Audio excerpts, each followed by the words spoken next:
Hello বন্ধুরা, আজকে তোমাদেরকে ঘুরিয়ে দেখাবো কলকাতা শ্রী সিদ্ধিবিনায়ক মন্দির। এই মন্দিরটিতে আসতে হলে আপনাকে মহাত্মা গান্ধী মেট্রো স্টেশনে নামতে হবে এবং মহাত্মা গান্ধী মেট্রো স্টেশনে দ্বিতীয় গেট দিয়ে আপনাকে বেরাতে হবে। সেখান থেকে 300 মিটার সামনে গিরিশ পার্কের দিকে হেঁটে দ্বিতীয় গলিতে ঢুকলেই আপনি পৌঁছে যাবেন শ্রী সিদ্ধিবিনায়ক মন্দিরে। এই মন্দিরটি তৈরি করেছেন ছোটবেলার দুই প্রিয় বন্ধু শ্রী রাধেশ্যাম গোয়েঙ্কা এবং শ্রী রাধেশ্যাম আগরওয়াল। এনারা বড়বাজারে 200 বছরের পুরনো মল্লিক কোঠিবাড়ি কিনে নেন এবং সেখানেই তৈরি করেন শ্রী সিদ্ধিবিনায়কের মন্দির এবং জনসাধারণের জন্য খুলে দেওয়া হয় 2020 সালের 20 ফেব্রুয়ারি।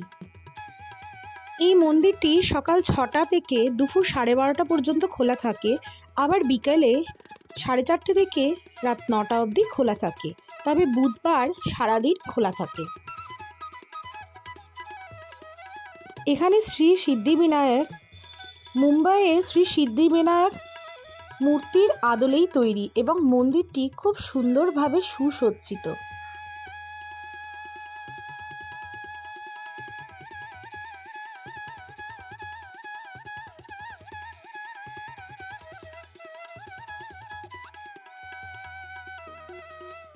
মন্দির প্রাঙ্গণ থেকে পাওয়া এই সময়সূচিগুলি আপনাদের সবার সাথে ভাগ করে নিলাম।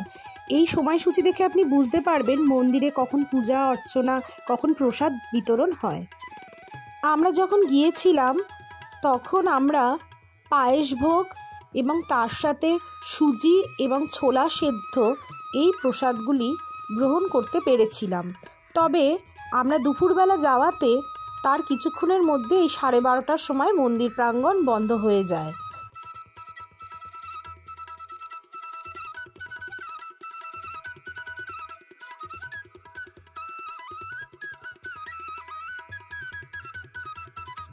শ্রী সিদ্ধিবিনায়ক মূর্তির ঠিক বিপরীতে একটি হনুমানজির মন্দিরও রয়েছে, যেমন মুম্বাইয়ের সিদ্ধিবিনায়ক মন্দিরে রয়েছে। তবে মন্দিরটি বন্ধ হয়ে গিয়েছিল আমরা যখন গিয়েছিলাম, তাই আপনাদের সাথে সেই ছবি শেয়ার করতে পারলাম না। যেহেতু এই বাড়িটি প্রায় 200 বছরের পুরনো, তাই এই বাড়িটির আর্কিটেকচারের মধ্যে কলকাতার পুরনো দিনের বাড়ির যথেষ্ট ছোঁয়া আছে। আপনারা যারা কলকাতায় থাকেন তারা অবশ্যই চেষ্টা করবেন এই মন্দিরটিতে শ্রী সিদ্ধিবিনায়ককে দর্শন করতে, আপনাদের খুব ভালো লাগবে। তবে আজকে ভিডিও এই পর্যন্ত। আপনাদের যদি এই ভিডিওটি ভালো লেগে থাকে তবে অবশ্যই লাইক, শেয়ার এবং সাবস্ক্রাইব করবেন।